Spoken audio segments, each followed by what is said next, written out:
আগামী ২৪ ঘন্টার মধ্যে ইশরাক হোসেনকে ঢাকা দক্ষিণ সিটি কর্পোরেশনের মেয়রের দায়িত্ব বুঝিয়ে দিতে আলটিমেটাম দিয়েছেন নগরবাসী।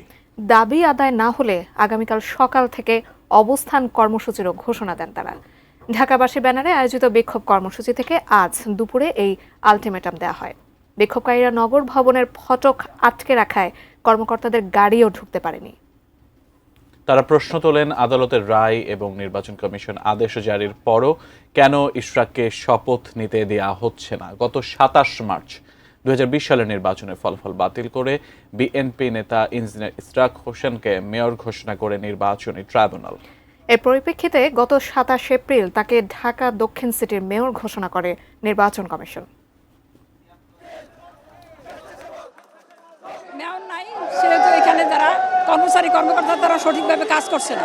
রাজস্ব কিভাবে আদায় হবে, কিভাবে একটা সিটি কর্পোরেশন সুন্দরভাবে চলবে, যেমন সামনে একটা ডেঙ্গুর একটা প্রকোপ আসবে, কোনো পদক্ষেপ নিচ্ছে না তারা। ট্যাক্স কম, এখানে আমাদের খরচ বেশি, এই বিষয়গুলো অনির্বাচিত কোনো প্রশাসক, অনির্বাচিত কোনো প্রতিনিধি এগুলো বুঝবে না।